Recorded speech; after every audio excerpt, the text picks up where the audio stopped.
Asisten Deputi Organisasi Kepemudaan dan Pramuka Kemenpora Republik Indonesia, Dr.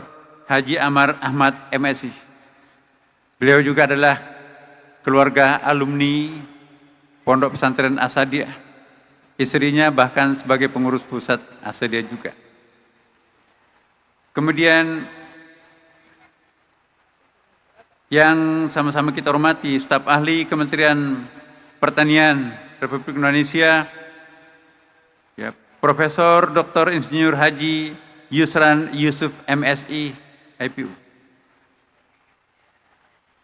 Yang saya hormati, yang mewakili Bapak Gubernur Provinsi Sulawesi Selatan, yang sama-sama kita hormati juga adalah yang mewakili Bupati Kabupaten Wajo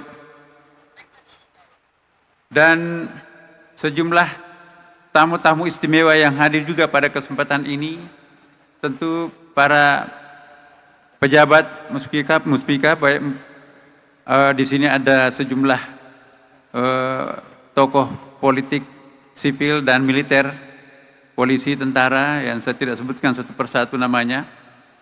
Kemudian juga tamu kehormatan kita yang hadir pada kesempatan ini ada Profesor Dr.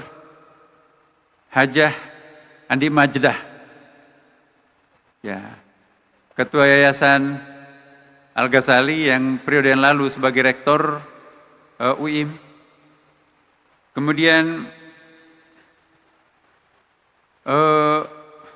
ada juga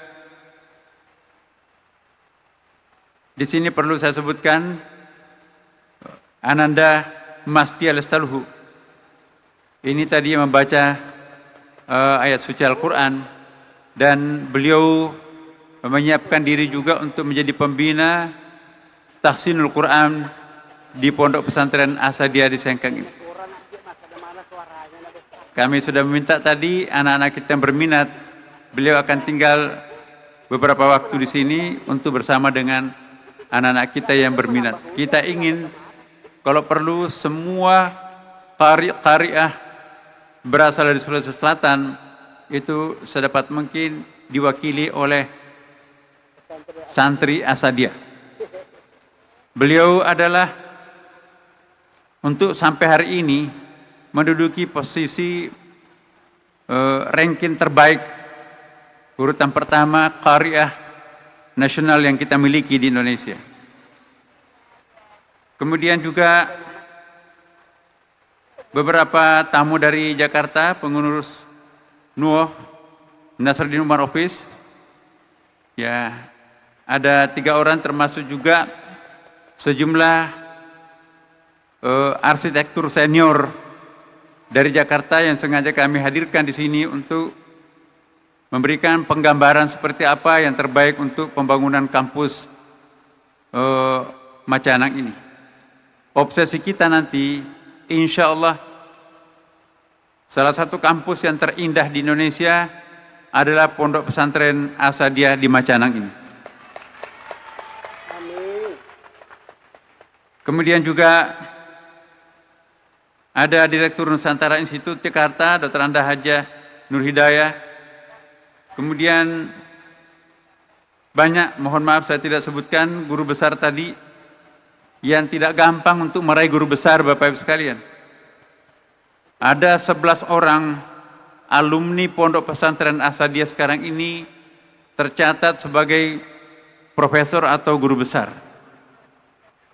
Di sini juga hadir bersama kami tentunya pengurus pusat Asadiah, mulai dari ketua yayasan, ya, kemudian wakil ketua umum dan para alumni senior. Tadi yang membacakan doa adalah salah seorang alumni terbaik kita, Profesor Baharudin. Kemudian juga di sini banyak sekali tokoh-tokoh yang hadir, saya tidak sebutkan namanya satu persatu. Bapak Ibu sekalian, insya Allah ke depan Pondok Pesantren Asadiah ini diobsesikan untuk menjadi trendsetter Apa yang dimaksud trendsetter? Yaitu penentu kecenderungan masa depan. Penentu kecenderungan masa depan pesantren yang akan datang adalah As'adiyah. Dan insya Allah obsesi itu bisa terwujud. Tidak pernah kita membayangkan akan pindah pondok pesantren kita dari kota ke Macanang ini dalam tempo yang relatif hanya 1 tahun. Di sini hampir 24 jam para pekerja kita bekerja di tempat ini. Insya Allah mereka semuanya akan tetap bekerja siang dan malam, dan kampus ini nanti pada halal bihalal tahun akan datang akan sudah berwarna-warni, ya. Bukan saja catnya, tapi di sini akan kami sulap menjadi sebuah kota mandiri, kota yang gemerlapan dengan lampu-lampu dan cahaya yang sangat terkenal nanti. Dalam waktu dekat ini kami akan membangun jalan lingkar, memutari seluruh kampus kita di sini, kemudian dipasangi dengan lampu, dan itu nanti akan terlihat sebagai sebuah kota mandiri. Karena itu Bapak Ibu sekalian, insya Allah dalam waktu singkat ini Pondok Pesantren As'adiyah akan menjadi harapan masyarakat Sulawesi Selatan. Tidak lama lagi IKN, Ibu Kota Nusantara, akan pindah. Maka daerah penyanggahnya itu adalah Pondok Pesantren As'adiyah. Ada 2 juta karyawan-karyawati yang akan berkantor di IKN, dan tentu anak-anak mereka akan mencari pondok pesantren mana yang paling baik, dan tidak perlu ke Pulau Jawa karena kita akan menyiapkan pondok pesantren insya Allah lebih baik daripada pesantren yang ada di Pulau Jawa. Bapak Ibu sekalian, isi MOU tadi yang ditandatangani oleh Duta Besar Turki, sepanjang jalan kami menggambarkan bahwa As'adiyah seperti ini, dan tadi distatementkan bahwa insya Allah ke depan kita akan lebih intensif bekerja sama dengan Pondok Pesantren As'adiyah ini. Saya tadi menceritakan bahwa insya Allah salah satu obsesi kita di sini adalah untuk membuka beberapa program studi eksakta di Universitas As'adiyah yang sebentar lagi akan turun SK universitasnya. Salah satu fakultas yang akan menjadi favorit yang kita akan rencanakan ialah Fakultas Kedokteran. Ya. Mohon doanya Bapak Ibu sekalian, sehingga kampus lama yang ditempati Putri sekarang ini, rencananya itu nanti akan menjadi rumah sakit, sebagai rumah sakit laboratorium Fakultas Kedokteran itu sendiri, dan sekaligus kampusnya. Dan fakultas-fakultas umum yang lain, tadi Pak Duta Besar Turki akan memberikan dukungan penuh terhadap peralatan laboratorium, bahkan juga dosen-dosen yang diperlukan untuk itu. Thank you very much, Ambassador. You mentioned to us a really interesting statement. You will cooperate with me to build the fantastic university. Although so far from Makassar, from here we need 4 hours, but inshallah in the future we will change the face of Wajo, especially in Sengkang, being the very famous city in the world in the future. Bapak Ibu sekalian, kita juga nanti merencanakan akan memusatkan Pondok Pesantren As'adiyah di sini. Bukan saja putranya yang akan pindah ke sini, tapi insya Allah putrinya pun juga akan berkonsentrasi di sini. Mungkin di seberang jalan di situ nanti itu ada putra, dan di sebelah sini ini nanti adalah putri. Putra mempunyai masjid besar, dan nanti juga kita akan membuat paling sedikit ada 4 masjid yang kita akan bangun di kampus ini. Dan insya Allah mohon doanya Bapak Ibu sekalian, banyak lagi perencanaan-perencanaan lain, termasuk juga university yang kita akan buka di, mungkin tempatnya bukan di sini, tapi kita masih ada satu tempat di Ulu Galung tuh sangat bagus, sangat strategis, dan di situ kita akan rencanakan membangun sebuah universitas yang sangat representatif. Mohon doanya Bapak Ibu sekalian. Kami tidak sebetulnya ingin menceritakan terbuka seperti ini. Saya terbiasa dengan orang-orang yang bertangan dingin, tidak perlu kita expose kemana-mana apa yang kita lakukan. Tetapi kita lihat, alhamdulillah, alumni Asadia telah menciptakan suatu prestasi-prestasi yang betul-betul diperhitungkan. Baru saja Istiqlal mendapatkan ada 4 international award. Satu adalah AIDS, ini yang paling bergensi. Rumah ibadah yang paling efisien, efektif, dan yang paling indah, paling hijau adalah Masjid Istiqlal. Semenjak dipimpin oleh alumni pesantren Asadia, maka berubah total Masjid Ibu Kota Negara itu menjadi seperti apa adanya sekarang. Kami 2 bulan tinggal di Amerika sebelum Ramadan ini, itu mendapatkan award dari PBB, United Nations. Bahkan diminta sebagai Ambassador Mosque, duta besar masjid. Jadi, kata Wakil Sekjen PBB, don't speak only in your country, but please you explain your program also in other Muslim country. Kita perlukan apa yang Anda lakukan di Indonesia untuk juga dilakukan di negara-negara yang lain. Bukan saja cantiknya, indahnya, hijaunya, tetapi yang paling penting adalah moderating Muslim people in Indonesia today. Ternyata ini jadi viral.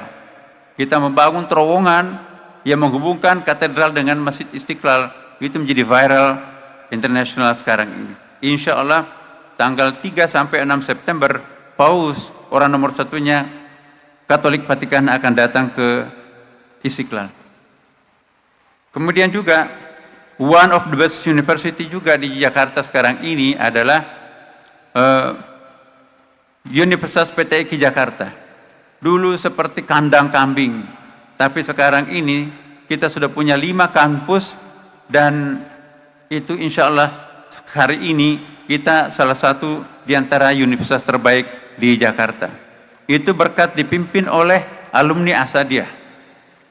Mulai dari rektornya sampai direktur program pasca sarjananya adalah alumni Pondok Pesantren Asadia. Dan insya Allah ke depan masih banyak lagi yang kita akan lakukan. Satu di antaranya kami sudah menyampaikan juga kepada Pak Jokowi kemarin, dan sudah kami juga sampaikan kepada teman-teman kita di Amerika, bahwa insya Allah kita akan membuka salah satu cabang Pondok Pesantren Asadia di Washington DC, Amerika Serikat. Beliau setuju, dan kita ada properti di situ, rencananya kita akan jual, karena kita sekarang barusan beli gereja untuk dijadikan masjid di ibu kota Washington DC. Dan masjid lamanya, imam centernya, dulu kami tempat tinggalnya di situ. Nah itu mungkin nanti kita akan jual, kemudian belikan tanah yang lebih luas, dan insya Allah itulah nanti akan menjadi salah satu pondok pesantren Indonesia yang ada di Amerika Serikat. Bapak Ibu sekalian, Duta Besar Turki juga tadi membicarakan akan datang ke sini lagi, dan kalau ada Menteri Pendidikannya nanti akan datang, beliau berjanji akan menghadirkan beliau di sini, dan akan menjadikan kota Sengkang ini, ya, Sulawesi Selatan ini sebagai tempat yang kolaborasi Turki yang di masa depan. Ya, inilah daerah pertama yang dikunjungi beliau, ya, pondok pesantren pertama yang dikunjungi oleh beliau. Dan insya Allah beberapa waktu akan datang nanti kami diundang, ya, tentu bersama pimpinan Pondok Pesantren Asadia juga, untuk berkunjung ke negerinya. Bapak Ibu sekalian, Kami berterima kasih kepada para menteri yang hadir ya, walaupun mewakili Pak Menterinya masing-masing, tetapi Menteri Pertanian pun juga akan datang ke sini dan akan melihat apa-apa yang akan dibantu oleh Menteri Pertanian. Saya katakan kita banyak lahan, kemudian juga Menteri Pariwisata juga akan menceritakan apa-apa yang terbaik untuk di sini. Kami membayangkan bahwa Bapak Ibu sekalian, di sini nanti bukan hanya menjadi pondok pesantren, tapi di sini juga akan menjadi pusat wisata religi yang terkenal. Mungkin nanti kita akan bikin, bayangan saya, karena di sini ada beberapa bukit-bukit, ada semacam kereta gantung, dan di sini ada sungainya, dan itu akan menjadi pusat wisata juga. Di sampingnya ada pondok pesantren, maka itu insya Allah nanti akan menjadi sebuah daerah yang sangat presisi. Bapak Ibu sekalian, juga diamanati saya untuk memberikan halal bihalal hari ini. Pada tadi banyak profesor-profesor kita yang hebat-hebat ya. Apa itu halal bihalal Bapak Ibu sekalian? Halal bihalal ini adalah bahasa Arab yang orang Arab tidak paham artinya. Karena ini kebudayaan asli Indonesia. Kalau orang tidak paham sejarahnya, maka pasti bingung. Apa itu halal bihalal? Dari segi structure, dari segi nahwu Arab itu tidak bisa sulit difahami lah. Al halal itu bahnya di situ, ba apa di situ, bil halal. Kan kita ada 6 fungsi bah ya kan dalam bahasa Arab itu. Nah, jadi tidak bisa dijelaskan. Halal bihalal ini berawal di Masjid Kauman. Ya, di lingkungan Keraton Yogyakarta, Bapak Ibu sekalian. Pada waktu itu tokoh masyarakat minta dibuatkan spanduk seperti ini. Tapi yang bisa menggambarkan 2 peristiwa. Peristiwa pertama, alhamdulillah selama 1 bulan penuh kita melakukan amalia Ramadan. Nah, diharapkan semua amalia Ramadan itu akan membakar hangus dosa-dosa masa lampau kita. Sesuai dengan namanya Ramadan, artinya membakar, artinya menghanguskan. Disebut Ramadan, dimaksudkan akan membakar hangus dosa masa lampau kita. Man shama Ramadhana imanan wa ihtisaba, ghufir lahu ma taqaddam. Bahkan ada yang menambahkan wa ma ta'akhkhar. Jadi Bapak Ibu sekalian, dosa secara vertikal kita dengan Allah sudah terampuni. Akan tetapi dosa horizontal kita, mungkin pernah kita menghujat, memfitnah, atau minjam uang, maka itu Tuhan tidak kompeten untuk memaafkan yang bersangkutan, kecuali yang bersangkutan saling memaafkan. Maka itulah fungsi halal yang pertama, itu secara keagamaan. Mari kita saling memaafkan, supaya dosa horizontal kita dan dosa vertikal kita itu paralel, semuanya bersih. Halal yang kedua, itu pada waktu itu kan terjadi. Halal yang pertama itu tadi urusan keagamaan, halal yang kedua kebangsaan. Dulu ada pengkhianat perang mata-mata Belanda ya di lingkungan Yogyakarta itu adalah pengkhianat bangsa. Tanggal 9 Ramadan bertepatan pada hari Jumat pada waktu itu, juga bertepatan tanggal 17 Agustus 1945. Panggillah mereka para penjahat perang, panggillah mereka itu mata-mata Belanda bergabung bersama. Tidak ada lagi musuh dan tidak ada lagi perpecahan. Lupakan masa lampau perselisihan itu, karena kita sudah merdeka. Nah, itulah makna halal yang kedua, sifatnya kebangsaan. Mari kita saling memaafkan, tidak ada lagi penjahat perang, tidak ada lagi mata-mata Belanda, tidak ada lagi penjahat kebangsaan. Semuanya kita duduk bersama, saling memaafkan satu sama lain. Itulah halal yang kedua. Jadi halal bihalal ini ada sejarahnya Bapak Ibu sekalian. Sekarang ini menjadi komoditi ekspor non migas yang sangat terkenal. Di mana ada kedutaan besar, ya, konjen, ini lebih dari mungkin sekitar 300 tempat di seluruh dunia itu. Setiap tahun juga melakukan halal bihalal seperti ini. Dan mengundang negara-negara tempat mereka. Dengan demikian, halal bihalal ini adalah satu produk Indonesia yang go public Bahkan tetangga kita, Malaysia, Singapura juga menggunakan istilah halal bihalal. Apa intinya halal bihalal? Sebetulnya halal bihalal itu intinya adalah silaturahim. Silah artinya to connect. Connect itu artinya menyambung. Ada negatif, ada positif disambung, maka nyalalah listrik. Kalau diputuskan negatif positif itu berarti mati lampu, tidak ada sound system, tidak ada kipas angin, susah hidup kita. Jadi kata-kata silah dalam bahasa Arab dan dalam bahasa Al-Quran itu konotasinya lebih positif. Ya, jadi lawannya adalah inqata. Jadi tuqta itu adalah pemutusan. Itu nanti juga negative connotation.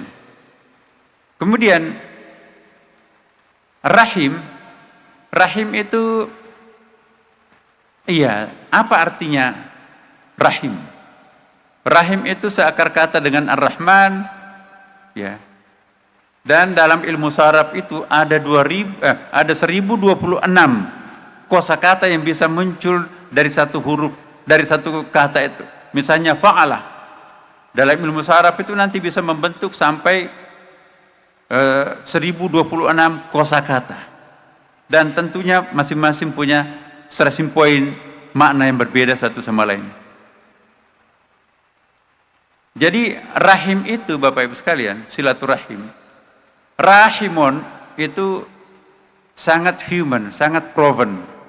Tapi kalau rahimon setimbang fa'ilon, hanya Allah yang mampu merealisasikan hal itu.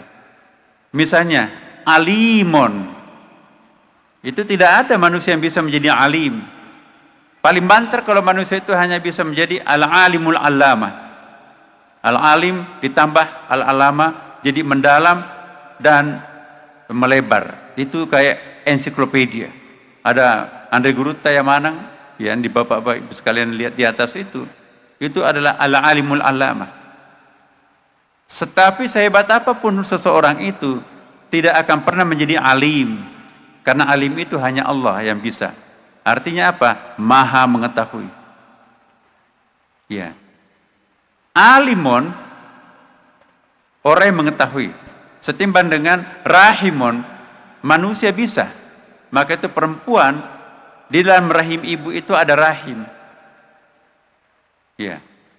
Rahim itu disebut rahim karena itu menjadi simbol, ya, kasih sayang Allah Subhanahu wa taala.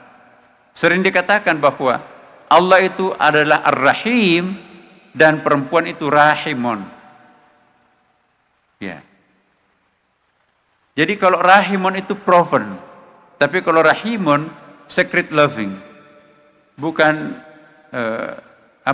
cinta manusia biasa. Itu ar-rahim. Jadi rahimon artinya pencinta.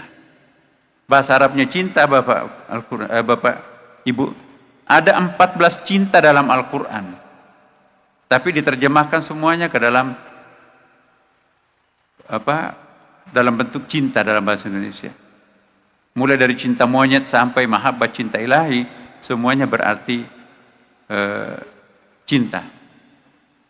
Nah, disinilah perlunya kita memperkuat bahasa Arab, Bapak Ibu. Tidak akan pernah mungkin orang sempurna memahami Al-Quran, hadis, dan ulumuddin yang lain kalau bahasa Arabnya tidak ada sama sekali. Ya. Saya berdiri sekarang, qama, lalu saya duduk, bahasa Arabnya adalah jalasa. Saya tidur, bangun-bangun, lalu saya duduk, bahasa Arabnya lain, qa'ada. Jadi qa'ada dengan jalasa sama-sama diartikan duduk, tapi kalau bahasa Arab dibedakan. Duduk setelah berdiri dan duduk setelah tidur, itu penggunaan bahasanya beda. Menciptakan dari tiada menjadi ada, itu adalah khalaqa. Menciptakan bahan bakunya sudah ada, itu ja'alah. Menciptakan dalam bentuk arsitek, itu artinya sana, seperti mimbar ini kan, sana. Menciptakan dengan unsur-unsur the first creation itu, yaitu disebut dengan bada. Diciptakan dengan ada unsur-unsur profan di situ, ada kekeramatan, itu fatarah. Jadi menciptakan itu ada 7 bahasa Arabnya, tetapi kalau bahasa Indonesianya cuma 1. Maka itu bahasa Indonesia tidak sanggup menerjemahkan Al-Quran. Nah, kalau ada orang hanya memodalnya membaca terjemahan, jangan terlalu cepat memvonis orang itu bid'ah, musyrik, kafir dan sebagainya. Menyalahkan Andri Guruta, apaan itu Andri Guruta di Sengkang tuh? Dia terlalu tekstual. No.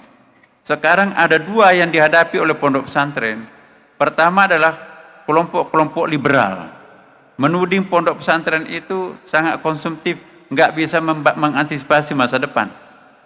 Yang kedua juga adalah kelompok yang sangat ortodoks, yang sangat tekstual. Itu juga menghadapi pondok pesantren. Kenapa? Karena dianggap pondok pesantren kita itu terlalu jauh melenceng dari pemahaman-pemahaman teks aslinya. Padahal yang sesungguhnya paling relevan adalah itulah pondok pesantren yang di dalamnya ada ulama.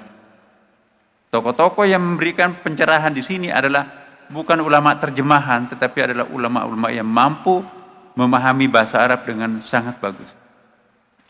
Bapak Ibu sekalian, silaturahim itu,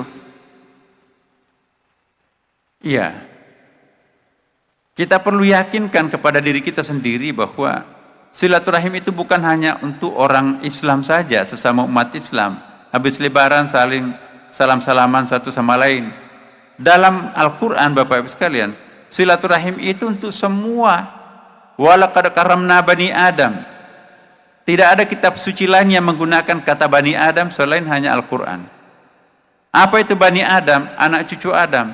Artinya, siapapun yang merasa anak cucu Adam, apapun agamanya, etniknya, jenis kelaminnya, warna kulitnya, kewarganegaraannya, wajib hukumnya untuk kita muliakan. Kenapa? Karena Allah mengatakan, walaqad karamna Bani Adam. Tidak dikatakan walaqad faddalna bani Adam. Faddala itu proven dan karama itu adalah sacred. Inilah hak asasi Islam. Hak asasi Islam itu bukan hanya hak asasinya orang hidup. Mematahkan tulang rusuk mayat sama dengan mematahkan tulang rusuknya orang hidup. Dosanya sangat besar. Bahkan menginjak-injak perutnya di makam itu, kata Rasulullah dalam Riyadhus Shalihin, itu juga sama dengan menginjak perutnya orang yang sudah wafat. Jadi orang yang sudah hidup. Jadi hak asasi itu bukan hanya hak asasinya orang hidup.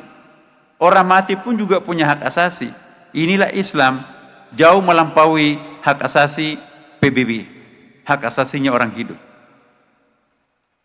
Karena itu Bapak Ibu sekalian, kematian tidak boleh menjadi penghalang untuk berhalal bihalal. Kematian tidak boleh menjadi penghalang untuk bersilaturahim. Orang yang mengingkari hubungan interaktif antara orang hidup dan orang yang sudah mati, itu bukan hanya ingkarus sunnah, tapi ingkarul Quran. Banyak tuh, kalau orang paham bahasa Arab, pasti akan berkesimpulan bahwa terjadi hubungan interaktif antara orang hidup dan orang yang sudah wafat. Contohnya, Innallaha wa malaikatahu yusalluna 'alan nabi. Ya ayyuhalladzina amanu sallu 'alaihi wa sallimu tasliman. Itu ada fi'il amarnya, ada fi'il mudhari'nya di situ kan. Sesungguhnya Allah dan para malaikatnya yusalluna, bagi santri yusalluna fi'il apa itu nak? Yusalluna fi'il apa? Madi mudhari. Kalau bahasa Inggrisnya tensisnya apa itu? Present continuous, ya bagus. Ya. Jadi bentuknya present, berarti dulu, sekarang, dan akan datang Allah dan para malaikatnya selalu berselawat kepada Nabi. Apakah Nabi masih hidup? Sudah wafat. Kenapa Nabi? Ya, kenapa kita diperintahkan untuk berselawat kalau orang itu sudah mati? Enggak ada apa-apanya lagi. Ya. Kenapa kita diperintahkan untuk ziarah kubur pada orang itu kan sudah jadi tanah? Ya. Jadi manusia itu satu-satunya makhluk abadi. Ada 3 wujud Bapak Ibu sekalian. Ada wujud azali, tidak diawali ketiadaan dan juga tidak diakhiri ketiadaan. Itu namanya wujud azali. Anak-anakku, siapa yang tahu siapa wujud azali itu? Siapa yang tidak punya awal, tidak punya akhir? Allah, itu wujud azali. Manusia wujud abadi. Apa yang dimaksud abadi? Ya, diawali ketiadaan dan tidak akan pernah diakhiri ketiadaan. Manusia pernah tidak ada kan? Tapi sekali jadi manusia, tidak akan pernah berhenti jadi manusia. Hanya pindah-pindah terminal aja.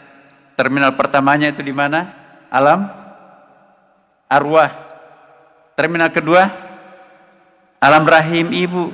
Di sini kita di terminal ketiga ini. Andre Gurutta yang mana? Kecuali Gurutta Sagena ya, itu sudah pindah ke terminal ke-4, alam barzah. Dan nanti kalau sudah ditiup sangkakala kedua, semua akan hidup kembali. Dalam arti hidup di sini bukan telah mati rohnya. Roh tidak pernah mati Bapak Ibu sekalian. Kata siapa? Roh mati. Dan itulah yang inti manusia. Teriak-teriak penghuni neraka seperti yang diabadikan dalam akhir surah An-Naba. Ya laitani kuntu turaba. Begitu ribuan tahun disiksa di neraka. Ya Allah, kembalikan aku jadi tanah. No way. Tidak mungkin. Sekali jadi manusia tidak akan pernah berhenti jadi manusia.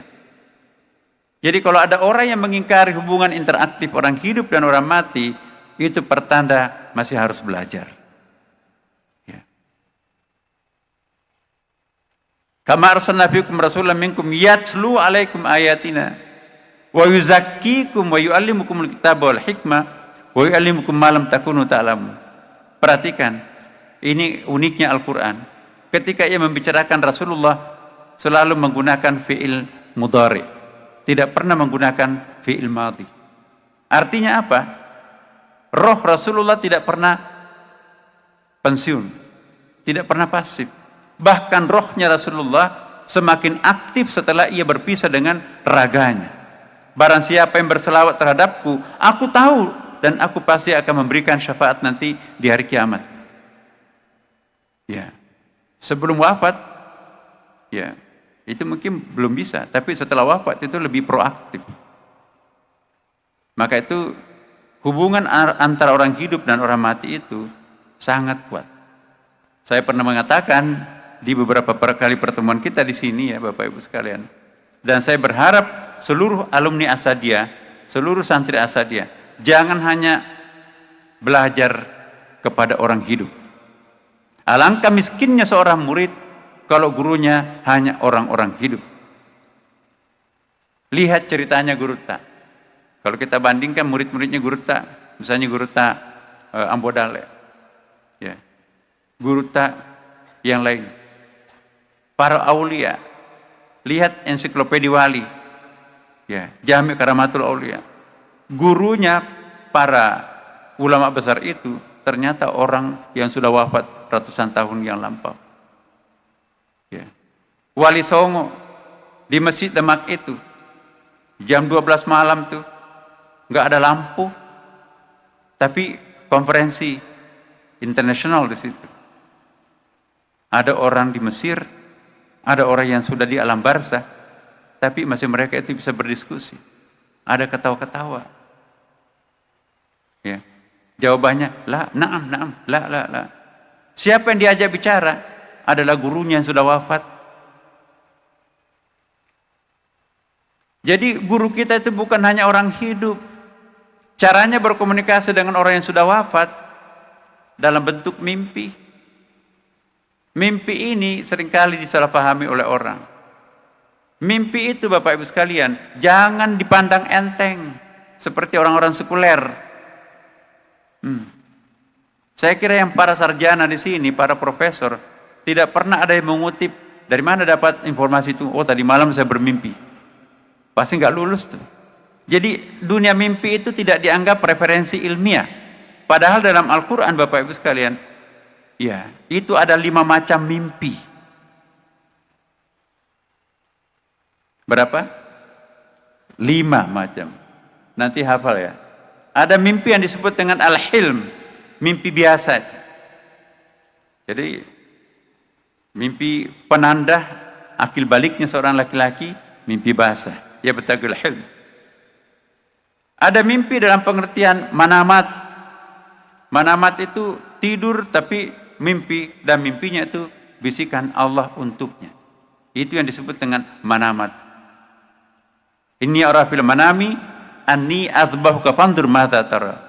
Nah, aku melihat dalam mimpi engkau, aku akan sembelih, diperintahkan oleh Allah.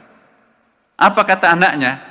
Nabi Ismail, ya, if'al tu'mar satajiduni insyaallah minas sabirin. Kenapa Ismail rela digorok lehernya oleh bapaknya? Karena redaksi yang digunakan inni ara fil manami, bukan inni ara fil hilm. Kalau fil hilmi, jangan dulu ayah, itu bunga-bunga tidur, itu mungkin bisikan setan. Kalau manamat itu murni dari Allah Subhanahu wa taala. Ada lagi mimpi yang ketiga, ya, ru'yah. Antara tidur dan tidak tidur, kalau dalam psikologi itu, neurologi itu namanya apa itu? Theta ya. Dalam suasana theta, karena kalau theta itu ngorok tuh. Theta itu hampir tidur tapi belum tidur. Nah, itu disebut ru'yah. Dari Allah juga tuh. Inni ra'aitu ahada asyara kaukaban wasyamsa wal qamara ra'aituhum li sajidin. Qala la taqsas ru'yaka. Ya. Kata Nabi Yusuf kepada bapaknya Nabi Yakub, ayah, saya bermimpi melihat 11 bintang, termasuk matahari dan bulan, semuanya sujud kepadaku. Apa kata bapaknya? La taqsas ru'yaka. Jangan ceritakan mimpimu, nak. Nanti adik kakakmu akan cemburu. Nah, inilah dia. Ada lagi yang disebut dengan waqiah. Yang keempat, ada surah Al-Waqiah kan, Bapak Ibu, teman-teman. Waqiah itu apa? Dijelaskan oleh para ulama. Sebelum kejadian keesokan harinya, itu ada bayangan di malam harinya. Dan biasanya orang yang seperti ini adalah orang-orang yang sudah ahli ibadah lah. Karena sudah mampu berkomunikasi dengan alamul khayal. Apa yang dimaksud alamul khayal menurut Imam Al-Ghazali dalam Ihya Ulumuddin, atau istilah lain yang digunakan oleh Ibnu Arabi, yaitu alam mithal. Jadi alam kita ini bertingkat-tingkat, Bapak Ibu sekalian.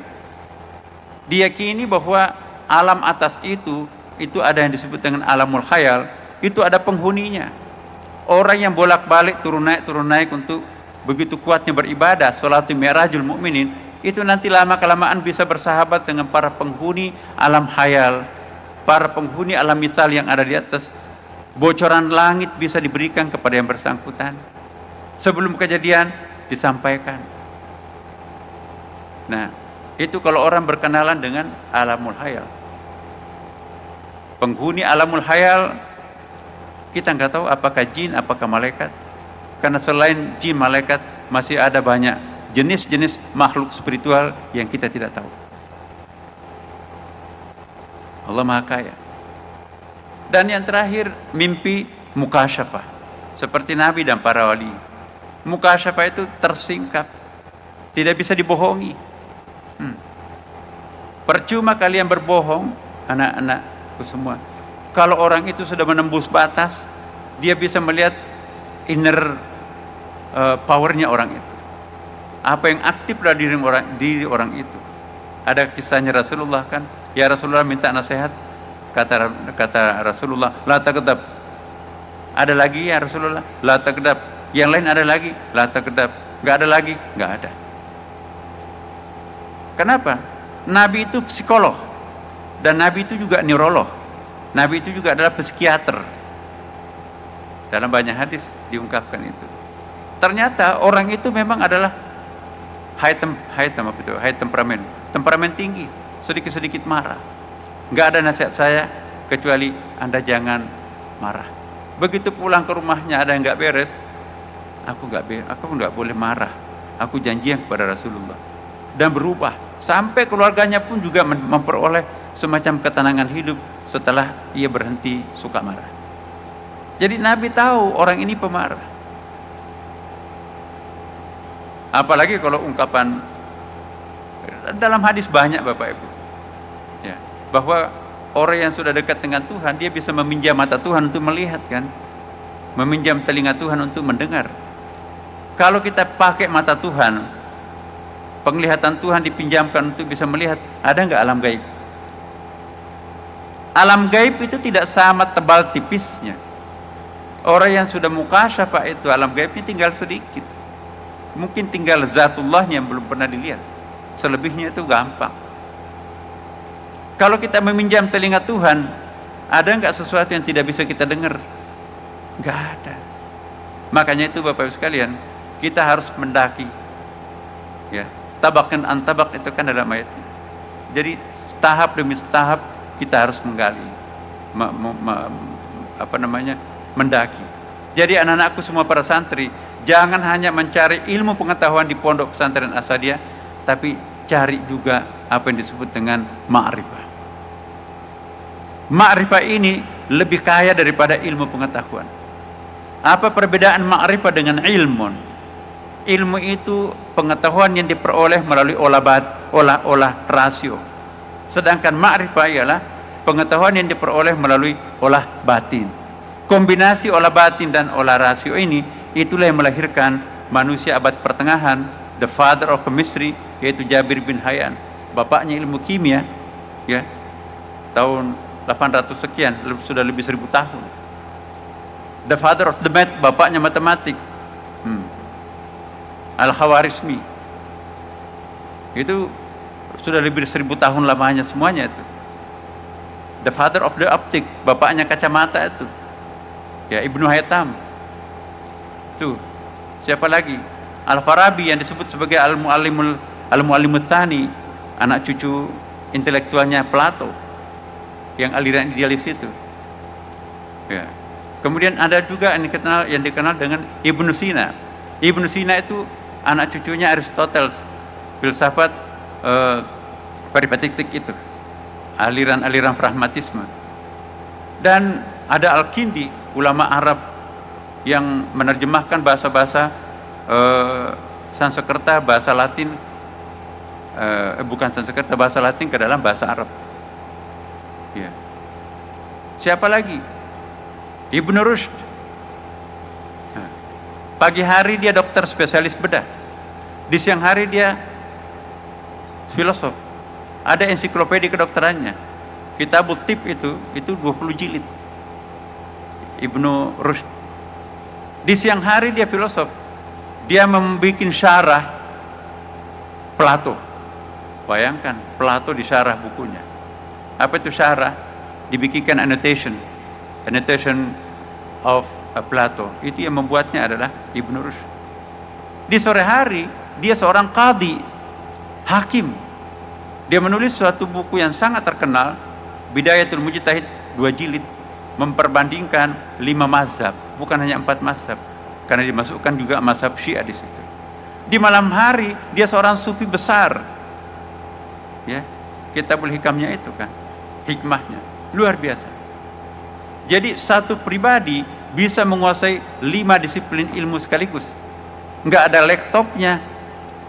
Dari mana mereka dapat informasi? Rahasia mereka adalah menggunakan ilmu laduni. Nah, ilmu laduni sekarang ini sudah mati Bapak Ibu. Kenapa dikatakan sudah mati? Siapa yang membunuh? Itu adalah ilmuwan-ilmuwan sekuler. Itulah yang disebut dalam Ihya Ulumuddin, menghidupkan kembali ilmu-ilmu keagamaan. Asadiyah berfungsi untuk menghidupkan Ihya Ulumuddin, menghidupkan kembali ilmu-ilmu laduni seperti tadi. Maka itu syarat untuk memperoleh ilmu laduni. Coba lihat dalam surah Al-Kahfi ayat 60 sampai 82.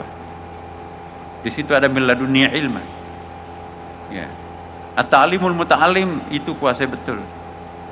Makanya itu Bapak Ibu sekalian, mengapa buku-buku kuning, kitab kuning kita itu menceritakan tentang misalnya Irsyadul Ibad. Saya pribadi sebetulnya pernah mengusulkan agar kitab Irsyadul Ibad itu diganti deh dengan kitab lain, karena itu banyak sekali yang kontroversi secara logika. Tapi akhirnya saya sadar ya bahwa diperlukan juga buku-buku seperti Irsyadul Ibad untuk memancing suasana emosi kebatinan seseorang agar dia mau sadar bahwa di atas langit ada langit. Sehebat apapun powernya ada, tetapi ada power yang maha highest, yaitu Allah Subhanahu wa Ta'ala. Dengan demikian mungkin memang perlu ini. Jadi anak-anakku semuanya, alangkah miskinnya seorang murid, ya. Murid itu apa? Lain murid, lain tilmid. Mal farqu bainahuma? Kalau murid, kalau tilmid, at-tulab, orang yang mencari ilmunya guru, orang yang mencari ilmunya dosen.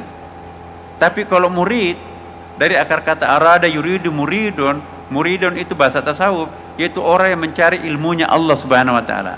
Mana lebih tinggi, ilmunya guru atau ilmunya Allah? Allah. Karena itu jadilah murid. Jangan jadi tilmid, talamid atau siswa. Itu hanya one way, monoton itu. Tapi kalau double helix, banyak kita bisa belajar kepada pohon. Saya minta pohon-pohon di sini jangan ada yang ditebang. Ya. Alhamdulillah kita akan rawat. Dalam surah Al-Qasas ayat 30, itu gurunya Nabi Musa adalah pohon. Anak-anakku semua, jangan melihat pohon itu pohon biasa. Ya. Pohon itu tidak ada benda matinya, jadi dia sangat emosional juga. Coba baca ayat 30 surah Al-Qasas itu. Jadi Nabi Musa mencari tanda-tanda kehidupan karena dia berada di lembah tuh ya. Adinda kan pengantin baru mau pulang kampung, nyasar di sebuah hutan belantara. Aku turun dulu ke lembah itu, ada perapian, jangan-jangan ada tanda kehidupan. Nanti kalau nggak ada apa-apa, kamu nanti kan betisnya bisa lecet, ini banyak batu-batuan di sini. Ya, oke, saya tunggu di sini. Nah ternyata di situ teriak-teriak, anybody here? Ada orang di sini? Nggak ada. Begitu mau naik ke atas, dipanggil oleh pohon, Hayya Musa, Ana Rabbul, aku adalah Tuhan, Ana Rabbul Alamin, aku adalah Tuhan semesta alam. Disitulah Nabi Musa datang dan diberikan pencerahan oleh pohon. Ya. Kemudian salah satu tangkai pohonnya itu diambil, kemudian dijadikan tongkat. Tongkat itulah nanti diambil untuk menelan ular-ularnya tukang sihir. Tongkat itu pun juga yang diambil dari Al-Buqatil Mubarakah, itu dipakai untuk memukul air laut, maka air laut itu terbelah dua. Dari mana dapatnya pohon itu? Dari Al-Buqatil Mubarakah. Nah, saya menginginkan Bapak Ibu sekalian, mari kita menjadikan Macanang ini sebagai Al-Buqatil Mubarakah. Apa yang dimaksud Buqatil Mubarakah dalam Al-Quran? Nanti dibaca dalam surah, ada dua surah ini yang menceritakan Buqatil Mubarakah. Buq'ah artinya apa itu ya? Buq'ah, apa itu? Tebing, telaga, tebing. Al-Mubarakah, di sini kan banyak tebingnya. Jadi di sini adalah sangat memenuhi syarat untuk bisa disebut sebagai Al-Buqatil Mubarakah. Ada tebing-tebing yang berkah. Disitulah tumbuh pohon itu, dan disitulah ia memberikan pencerahan kepada Nabi Musa. Karena itu Bapak Ibu sekalian, mari menjadikan Macanang ini sebagai Buqatul Mubarakah. Dalam ayat lain kalau kita masuk ke Buqatil Mubarakah itu, yakhla'na 'alaika. Yakhla'na 'alaika artinya apa? Tinggalkan trompanya. Trompa itu apa itu ya? Sandal. Jangan pakai alas kaki kalau masuk di Buqatil Mubarakah. Yakhla itu artinya tinggalkan. Na'lon, seakar kata apa itu? Na'lon itu sandal atau sepatu ya. Na'lon itu juga bisa berarti creation ya, sesuatu yang tercipta melalui akal. Jadi kalau kita masuk di Buqatil Mubarakah, jangan hanya menggunakan akal tapi juga gunakan spiritualnya. Kenapa? Karena dangkal. Ya. Yakhla'na 'alaika.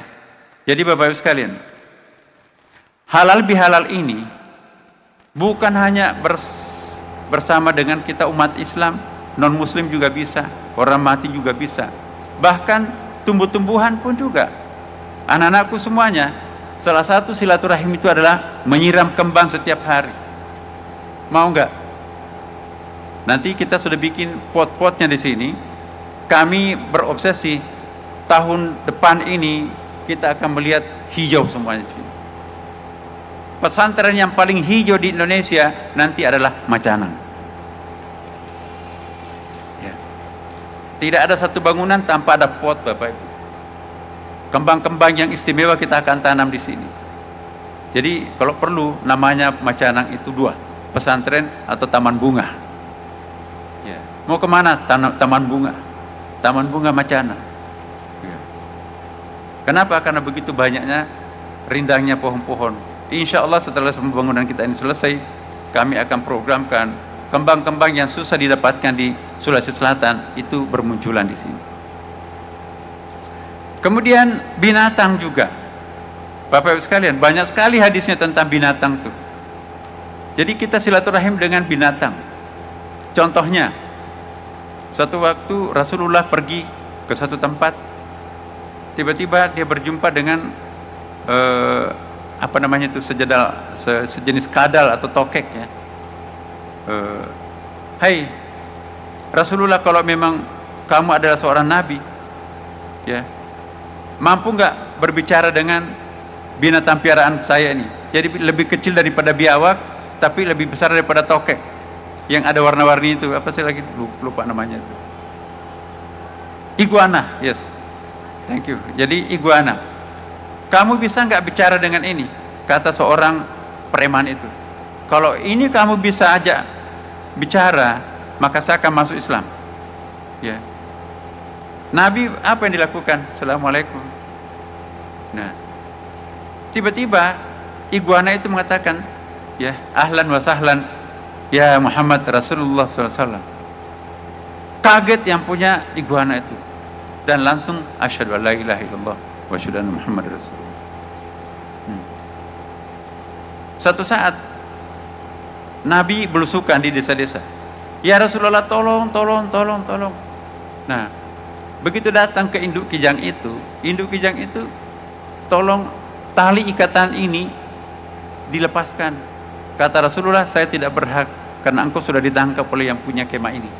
Rumahnya orang Arab itu kan kemah seperti ini, Bapak Ibu. Kalau musim dingin tiba, dia lari ke selatan dekat Yaman. Kalau musim panas tiba, lari ke utara, cari tempat yang dingin, arah ke Syria. Ya. Apa kata Rasulullah SAW? Saya tidak berhak melepaskan engkau karena aku miliknya, yang punya kemah ini. Sebentar aja Rasulullah, saya berjanji akan saya kembali. Memang kenapa? Saya baru melahirkan beberapa ekor anak, keburu ditangkap oleh yang punya kemah. Nabi melepas, lari sekencang-kencangnya di balik pegunungan Arab itu ya. Dan Nabi menunggu di situ. Tidak lama kemudian, dalam hadis Nabi itu disebutkan, datanglah kijang itu dalam keadaan padang pasir itu berdebu, ngos-ngosan. Ya Rasulullah, terima kasih, anak-anakku sudah pada kenyang, tolong diikatkan kembali tali ikatan leher ini ke leher saya. Begitu Rasulullah mengikat lehernya kijang besar itu, yang punya kemah datang. Ada apa Rasulullah kamu datang? Ambil, di sini banyak kijang kok. Lalu menolak pemberian orang kampung itu dianggap itu nggak etis. Nabi sendiri yang menenteng itu tali ikatannya itu, bukan asisten, bukan sahabat. Sampai terlindung sebuah bukit, Nabi berhenti. Kenapa berhenti kita? Kata sahabat Rasulullah. Dia buka tali ikatannya, kemudian dia usap kepalanya, pergilah engkau membesarkan anak-anakmu. Tertunduk kijang besar itu, terima kasih ya Rasulullah. Jadi silaturahim dengan binatang itu bisa. Abi Hurairah itu disebut Abi Hurairah kenapa? Suka kucing. Ya. Nama aslinya Abi Hurairah siapa? Abdurrahman. Waktu ngaji, ya, dipukul pantatnya. Padahal ada kantong, di kantong besarnya itu ada anak kucing. Begitu dipukul pantatnya, nah, langsung diganti namanya Abi Hurairah, sampai mati Abi Hurairah. Nah, jadi ini namanya lakab, nama-nama gelaran. Abu Jahal, jangan dikira orang bodoh, pintar tuh. Gara-garanya apa? Disuruh pergi membeli garam. Kalau saya gantung di sini, kamu istirahat tuh. Nanti ketiduran diambil orang. Kalau saya jadikan bantal, dicuri orang. Kalau saya lepas, wah ini ada telaga, ada sumur. Kalau saya sembunyikan di bawah air garam ini, besok aku ambil. Nah, besok paginya dia ambil, tinggal kantongnya, garamnya sudah nggak ada lagi, mencair. Nangis pulang ke rumahnya, mana garamnya? Diceritakan, anta Abu Jahal. Jadi Abu Jahal itu bukan berarti bodoh. Nah, terakhir, anak-anakku semua, Bapak Ibu terutama ya, silaturahim ini jangan hanya pada saat kita punya kepentingan kepada seseorang.